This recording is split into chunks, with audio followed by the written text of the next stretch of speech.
नमस्कार प्रेक्षकांनो, आजच्या भागामध्ये आपण बघूया तर इथे रायाला सोडवण्यासाठी आता मामांनी वकिलांना सुद्धा पाठवलेलं असतं. तेव्हा इकडे वकील म्हणतात की हे घ्या पेपर, आता याच्यावरून तरी तुम्ही माझ्या आशिलाला लवकरात लवकर सोडून द्या. तेव्हा इकडे आता पेपर बघितल्यानंतर त्याच्यामध्ये सगळं काही नमूद करण्यात आलेलं असतं की रायाने काही केलेलं नाही आहे, त्याला विनाकारण या प्रकरणामध्ये फसवण्याचा प्रयत्न केला आहे.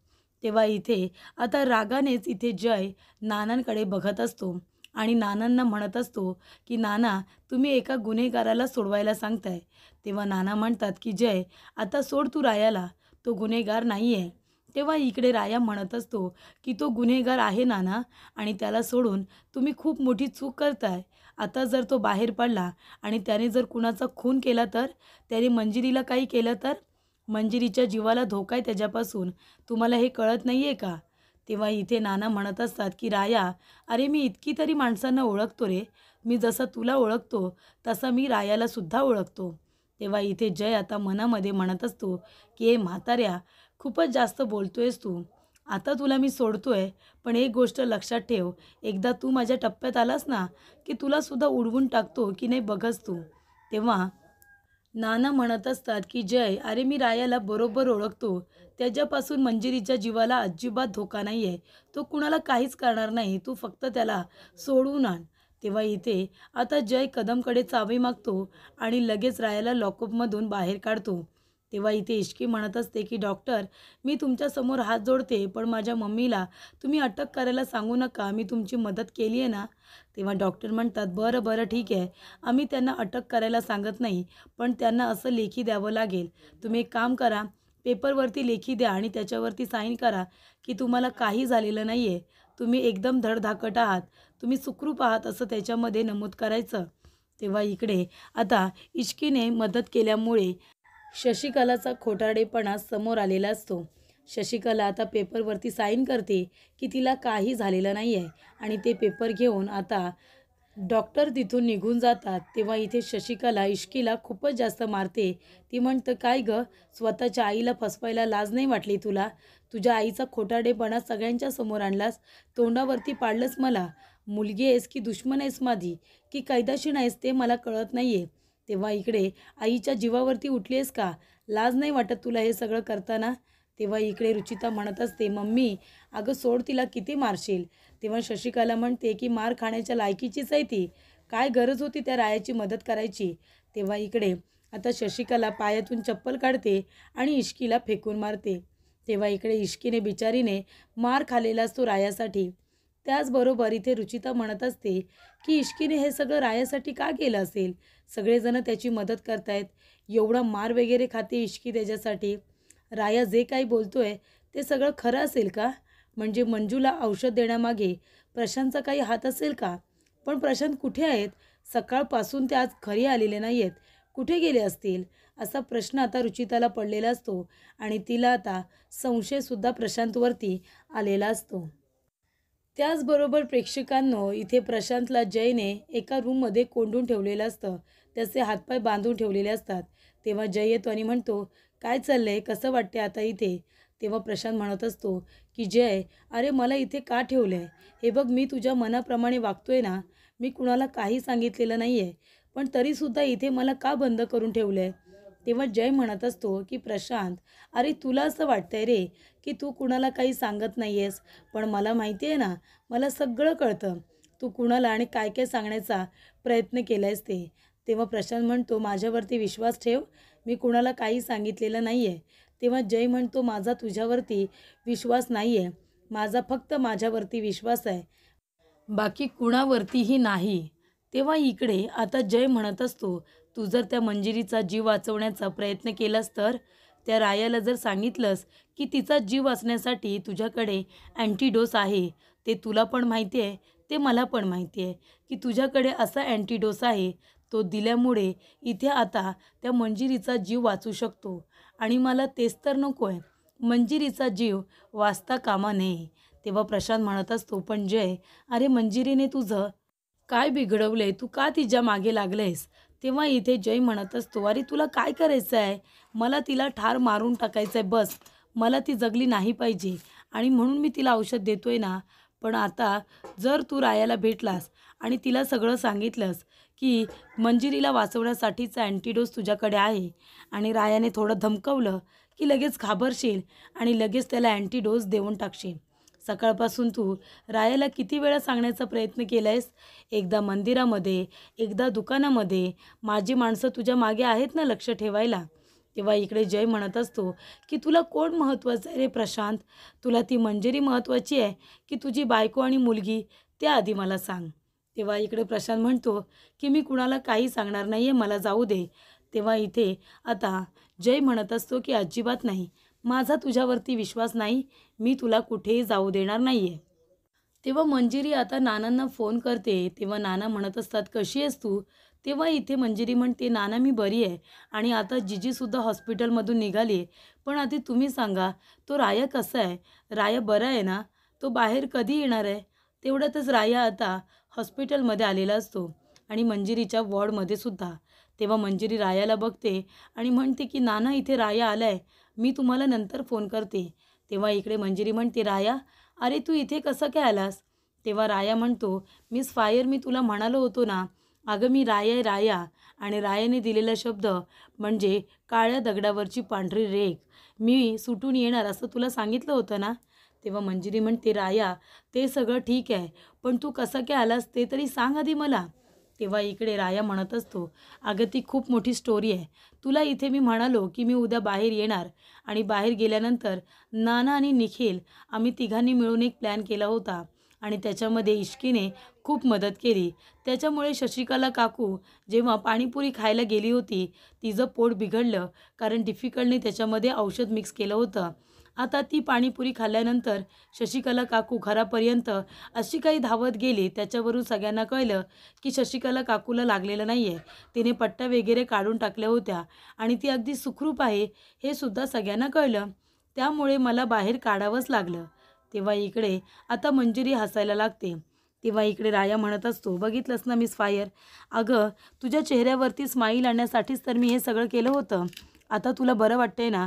हे बघ मिस फायर, मी पण आता बाहेर आलो आहे. आता तू मला एक प्रॉमिस कर की तू सुद्धा लवकर बरी होशील.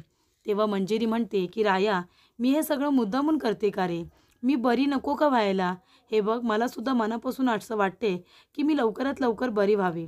इथे अंथरुणावरती खिळून राहायला मला तरी आवडते का रे? पण मी बरीच होत नाही आहे, त्याला मी तरी काय करू? तेव्हा इथे राया म्हणत असतो, मिस फायर असं बोलू नकोस. तुझ्यातली इच्छाशक्ती जागी कर. तुझी इच्छाशक्ती झाली पाहिजे जगायची, तेव्हा तुला बरं वाटेल ना. तेव्हा इथे आता राया म्हणत असतो की हे बघ मी तुझ्यासाठी काय आणले, जादू आणले जादू. तेव्हा इकडे मंजिरी म्हणते, हे काय आहे राया? तेव्हा इथे राया म्हणतो की हे लॉकेट आहे आणि त्याला आठवतं ते लॉकेट रायाच्या आईने त्याला आणि त्याच्या भावाला दिलेलं असतं. तेव्हा इकडे रायाची आई म्हणते की हे लॉकेट आहे ना ते तुमची रक्षा करेल. तुम्हाला कुणाची वाईट नजर लागणार नाही. तुम्ही नेहमी सुखरूप राहाल. किती मोठं संकट आलं तरीसुद्धा या लॉकेटमुळे ते संकट दूर निघून जाईल. आणि ते लॉकेट इथे आता रायाची आई त्याच्या आणि त्याच्या भावाच्या गळ्यामध्ये घालते. तेव्हा इथे मंजिरी म्हणत असते, राया बोल ना, अरे लॉकेट कुणी दिलं तुला? तेव्हा राया म्हणतो की मिस फायर हे लॉकेट मला माझ्या आईने दिलं होतं. माझ्या आईने लहानपणी माझ्या आणि माझ्या भावाच्या गळ्यामध्ये घातलं होतं आणि सांगितलं होतं किती मोठं संकट आलं तरीसुद्धा ते पळून जाईल म्हणून.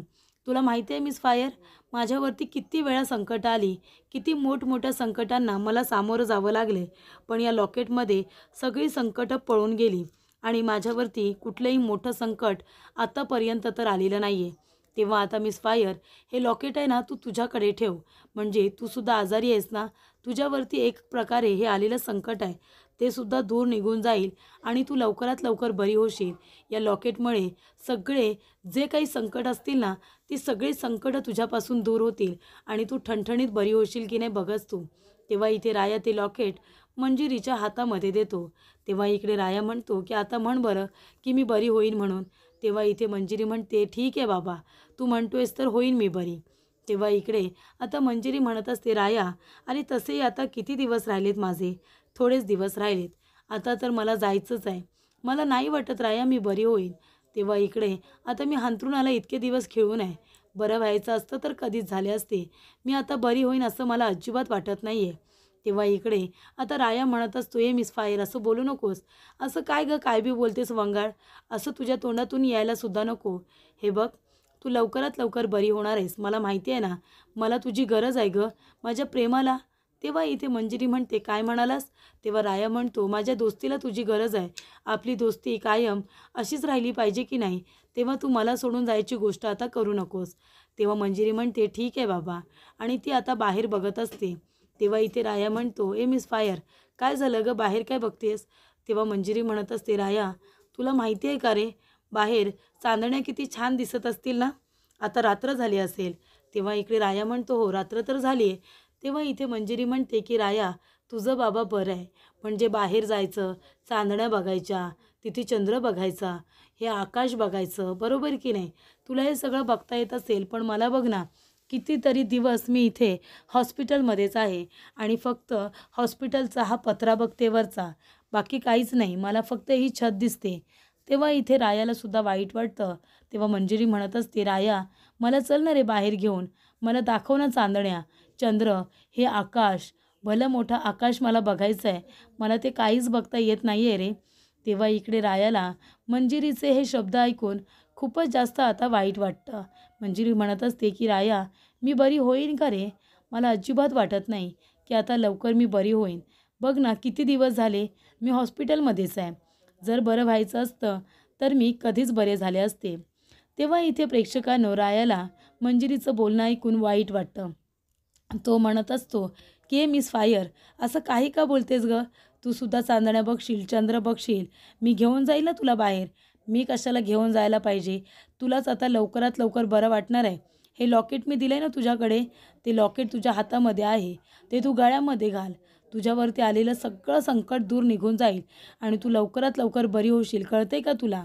तेव्हा मंजिरी म्हणते, राया अरे मनाला समजवण्यासाठी या गोष्टी चांगल्या आहेत, पण खरंच माझा आता विश्वास उडाला आहे रे. मी आता किती जगेन, कशी जगेन मला काही माहिती नाही आहे. मी जगेन की नाही हे सुद्धा मला माहिती नाही आहे. पण राया तू माझी खूप स्वप्न पूर्ण केलीस हा. मला जे जे काही हवं होतं ते सगळं तू मला देण्याचा, पुरवण्याचा पुरेपूर प्रयत्न केलायस, हे मी कधीही विसरणार नाही. दोस्तीसाठी तू काय काय नाही केलंस. तेव्हा इकडे राया म्हणतो, मिस फायर मी आलोच हां, तू इथेच थांब, मी लगेच येतो. त्यानंतरला राया आपल्या घरी आलेला असतो. तेव्हा मंजिरी रायाने दिलेलं लॉकेट आता हातामध्ये घेऊन बघत असते. तेव्हा इकडे राया खूपच जास्त हताश होऊन बसलेला असतो. पूर्णपणे खच्चीकरण झालेलं असतं रायाचं सुद्धा. तेव्हा इकडे आता मंजिरी जे काही बोललेली असते ते त्याला आठवतं की ती जगणार नाही आहे, तिचे आता थोडेच दिवस उरलेले आहेत. ते सगळं जेव्हा इथे रायाला आता आठवत असतं तेव्हा त्याचे मित्र दोन्हीही त्याच्याकडे बघत असतात, खूप जास्त इमोशनल झालेले असतात. डिफिकल्ट आणि त्याचा दुसरा मित्र दोघेही आता रायाकडे बघून दुःखी झालेले असतात. तेव्हा राया म्हणत असतो की मी काही करू शकलो नाही, मिस फायरचा मी जीव नाही वाचवू शकलो. म्हणजे मला माहिती होतं सगळं माझ्या डोळ्यासमोर घडत होतं. तो जय मुद्दामून तिला औषध देत होता हे सगळं मला माहिती होतं. तरीसुद्धा मी त्या जयचं काही वाकडं करू शकलो नाही. मी मिस फायरला वाचू शकलो नाही. कशाला पाहिजे ना हे आयुष्य? आणि तो स्वतःच्या थोबाडीत मारून घेत असतो आणि म्हणत असतो की मिस फायरला जर काय झालं तर मी पण जगणार नाही आहे, मी पण जगणार नाही आहे. मी काही करू शकलो नाही आमच्या मैत्रीसाठी. तेव्हा इथे आता डिफिकल्ट आणि त्याचा मित्र दोघेही त्याला समजावत असतात. डिफिकल्ट म्हणत असतो की राया दादा अरे असं का बोलतोयस तू? का स्वतःला मारून घेतोयस? अरे तुझ्या मनात काय चाललंय ते आम्हाला सांग ना. तुझ्या मनामध्ये काय गोंधळ आहे ते आमच्याबरोबर शेअर कर. असं मनामध्ये तू आता रडत बसू नकोस, असं घुटघुटूत तू जगू नकोस रे. तू मला सांग काय झालं, आमच्याबरोबर शेअर कर. तेव्हा इकडे राया म्हणत असतो, अरे डिफिकल्ट अरे काय करू मी, सांग ना तू. मिस फायर पूर्णपणे खचून गेले रे. तिने जगण्याची उमेद सोडली आहे. तिला आता असं वाटते की कधीच जगणार नाही आहे ती. मी काय करू डिफिकल्ट, मी काय करू?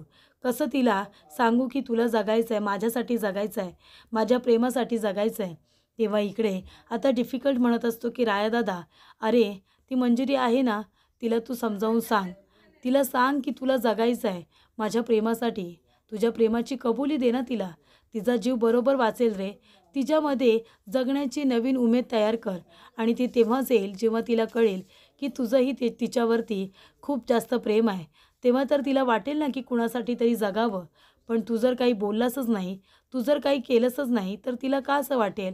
मग तिने आजारपणाला आता स्वतःबरोबर कवटाळून घेतलेला आहे. पण तिच्यामध्ये जर तुला नवीन उमेद तयार करायची असेल ना, तर तू एक काम कर, तिला प्रपोज कर.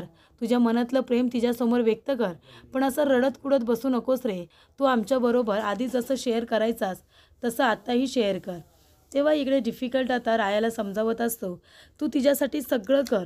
तुला जे जे वाटतं ना, ते सगळं मंजिरीसाठी कर. तिला जगण्याची नवी उमेद मिळू दे. तेव्हा इकडे त्याचा मित्र म्हणत असतो, राया दादा, तू जेवढं तिच्यावरती प्रेम करशील ना, तेवढी ती लवकर बरी होईल रे. तिला तुझ्या प्रेमाची गरज आहे. ती आता एकटी पडली, पण तुझं प्रेमच तिला या संकटातून बाहेर काढू शकतं. तिला जगण्याची नवीन उमेद देऊ शकतं. त्यामुळे इथे रडत-कुडत बसण्यापेक्षा तू जा, तिच्याजवळ जा आणि तिला दाखवून दे की तिचं प्रेम तिच्याजवळ आहे, तुझं प्रेम तिच्याजवळ आहे, हे तिला कळू दे राया दादा. अरे रडत इथे बसलास तर काय करणार आहेस? तू पूर्ण खचून जाशील. हे बघ, तू तिच्यासाठी आत्तापर्यंत काय नाही केलेस, तिच्यासाठी सगळं केलेस तू. तिला जे हवं होतं, तिच्या सगळ्या इच्छा तू आत्तापर्यंत पूर्ण करत आलेस. मग तिची ही इच्छासुद्धा पूर्ण कर ना. तिलासुद्धा तिचं प्रेम मिळू दे आणि तिला कळू दे ना की तू हे सगळं तिच्यासाठी जे काही करतोयस, ते प्रेमासाठी तर करतोयस. तू तिच्यावरती जेवढं प्रेम करतोस ना, तेवढं तिला सांग जा. तेव्हा इकडे आता मंजिरीवरती रायाचं तर प्रेम असतंच, पण त्याला असं वाटत असतं की मंजिरीच्या मनामध्ये माझ्याबद्दल तसं काय नाही आहे. मग जर मी तिला काही सांगितलं तर कदाचित मैत्रीसुद्धा तुटू शकते. म्हणून इथे राया तिला काहीसुद्धा सांगत नसतो. पण आता त्याच्या मित्राने सांगितलेलं असतं की इथे रडत-कुडत बसण्यापेक्षा, स्वतःला मारण्यापेक्षा जा आणि मंजिरीची मदत कर. तिला तुझ्या प्रेमाबद्दल सांग, तिला कळू दे, तिची मदत कर तिला या संकटातून बाहेर काढण्यासाठी. त्याचबरोबर प्रेक्षकांनो, इकडे आता राया आलेला असतो. तेव्हा मंजिरी म्हणते, काय रे राया? तेव्हा राया म्हणतो, काही नाही, आणि तो लाईट बंद करतो. तो म्हणतो की बघ, तुझ्यासाठी सरप्राईज आहे. तेव्हा मंजिरी म्हणते, राया तू वेडा आहेस का? अरे लाईट बंद केलीस आणि म्हणतोयस की सरप्राईज बघ म्हणून. आता मला या काळोखात अंधारात काय दिसणार आहे? तेव्हा इथे राया म्हणतो, तू थोडा वेळ शांत बस, सगळं काही दिसेल तुला, डोळे बंद कर. तेव्हा इथे मंजिरी आपले डोळे बंद करते. त्यानंतर तो बरणी उघडतो. बरणीमध्ये त्याने काजवे आणलेले असतात, कारण मंजिरी म्हणालेली असते की मला चांदण्या बघायच्या आहेत, मला हे आकाश बघायचं आहे, आभाळ बघायचं आहे. तेव्हा इकडे आता रायाने तिच्यासाठी ज्या काही काजवे आणलेले असतात चांदण्या म्हणून, त्या आता काळोखामध्ये सगळीकडे सोडलेले असतात. तेव्हा इथे मंजिरीला आश्चर्य वाटतं की राया तिच्यासाठी किती आणि काय काय करतोय. तर ते काजवे आता रूमभर सगळीकडे फिरत असतात. तेव्हा मंजिरी आता बघतच बसते आणि म्हणते, राया हे सगळं काय आहे अरे? तेव्हा राया म्हणतो, मिस फायर, तुला पाहिजे होतं ना की तुला चांदण्या बघायच्या होत्या, आकाश बघायचं होतं. बघ, तू बाहेर जाऊ शकत नाही आहेस, पण मी चांदण्यांनाच इथे घेऊन आलो की नाही. तेव्हा इकडे मंजिरी म्हणते, हो रे राया, अगदी बरोबर, तू स्वतः चांदण्यांना इथपर्यंत घेऊन आलेला आहेस. तेव्हा इकडे राया म्हणतो, हा मग माझ्या मिस फायरची इच्छा आहे आणि ती पूर्ण होणार आहे असं होणारच नाही. तू फक्त बोल, तुला काय काय हवं आहे ते. हा राया तुझा दोस्त तुझ्या सगळ्या इच्छा पूर्ण करेल. बघ, तुला आता चांदण्या बघायच्या होत्या ना, ती इच्छासुद्धा तुझी पूर्ण झाली आहे. तेव्हा इकडे मंजिरी म्हणत असते, हो ना रे राया, माझ्या सगळ्या इच्छा आत्तापर्यंत तू पूर्ण करत आलेल्या आहेस. मला जे काही हवं आहे सगळं तू देत आलेलं आहेस. आता ह्या चांदण्या मला परत कधी बघायला मिळतील काय माहिती, पण मला बघायच्या होत्या म्हणून तू चांदण्यांनाच इथपर्यंत घेऊन आलास. तेव्हा इकडे मंजिरी म्हणते की राया, अरे माझ्या तोंडातून शब्द आला रे आला की तू लगेच पूर्ण केलेला आहेस. तेव्हा मंजिरी म्हणत असते की राया, आणि माझ्या ह्या शेवटच्या इच्छा आहेत रे. मी आता किती जगेन मला खरंच काही माहिती नाही आहे. माझे आता दिवसच किती उरलेत. मग ह्या इच्छा पूर्ण करून घ्यायला तर हव्यातच ना, आणि तू त्या पूर्ण करतोयस. तेव्हा राया म्हणतो, मिस फायर, अगं का असं वंगाळ काही बोलतेस? दरवेळेला काही ना काहीतरी चुकीचं बोलतच असतेस. हे बघ, तुला काही होणार नाही आहे, तू लवकर बरी होणार आहेस. तुला जगायचं आहे, तुला माझ्यासाठी जगायचं आहे, तुला आपल्या दोस्तीसाठी, माझ्या प्रेमासाठी जगायचं आहे. तेव्हा मंजिरी म्हणते, राया काय म्हणतोयस तू? तेव्हा राया म्हणतो, हां मी बरोबर तेच बोलतोय मिस फायर, माझं प्रेम आहे गं तुझ्यावरती, खूप प्रेम आहे, म्हणून तुला माझ्या प्रेमासाठी जगायचं आहे. असं इकडे आता राया मंजिरीला म्हणतो, तिचा हात आपल्या हातामध्ये धरतो. तेव्हा इकडे मंजिरीला रायाच्या बोलण्याचं खूपच जास्त आश्चर्य वाटलेलं असतं. त्याचबरोबर प्रेक्षकांनो, पुढील भागामध्ये इथे आता जीजी जयला म्हणत असते की जय, आता तू सुद्धा तुझ्या घरी जा. आमच्या घरामध्ये आता आम्हाला कुणीच बाहेरचं नको आहे. त्याच्यामुळे आता तू तुझ्या घरी निघून जा. तेव्हा मंजिरी म्हणते, जीजी अगं ही एक बॅग राहिलीच की द्यायची. तेव्हा इकडे आता जीजी म्हणत असते, अरे हो ना, ही बॅग पण घे आणि तुझ्या सगळ्या बॅगा घे आणि इथून निघून जा. तेव्हा इकडे राया म्हणत असतो की जय घोरपड्या, अरे जीजी तुला प्रेमाने सांगते की घरातून निघून जा म्हणून. प्रेमाने जरी सांगत असली तरी इथे जीजी प्रेमाने तुला घरातून हाकलून देते हे मात्र नक्की. तेव्हा इकडे आता जीजीने स्वतःहूनच त्या घरामध्ये यायला सांगितलेलं असतं आणि स्वतःहूनच आता घरातून बाहेर काढते हे बघून जयला आता जीजीच्या वागण्याचं आश्चर्य वाटत असतं.